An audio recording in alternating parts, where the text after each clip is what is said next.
ማይክል ይባላል። በመንገድ ላይ ሲሄድ የህፃን ልጅ የሲቃይ ጩኸት ይሰማልና ዞር ዞር ብሎ ሲያይ ግቢ ውስጥ ነው። ዘሎ ወደ ግቢው ይገባል።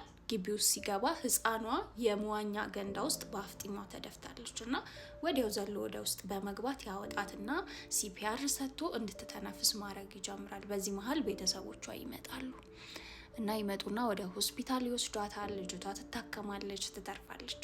የታሪኩ ትዊስት እዚህ ጋር ነው። ልጅቷ ከተረፈች በኋላ የልጅቷ ቤተሰቦች ማይክል ይከሱታል። ምን ብለው?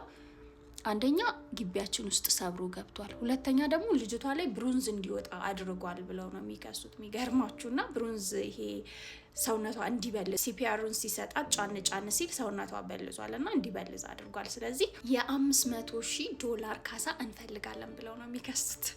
የሚገርማችሁ የልጅቷ የሕክምና ውጤት ሲመጣ ማይክል 1 ደቂቃ ዘግይቶ ቢሆን ኖሮ ልጅቷ ትሞት ነበረ። ይህንን የተመለከተው ፍርድ ቤት ማይክልን ገረመኝ። ማለት ማይክልን ብትሆኑ እንዲህ አይነት ክስ ቢመጣባችሁ ምን ታደርጋላችሁ?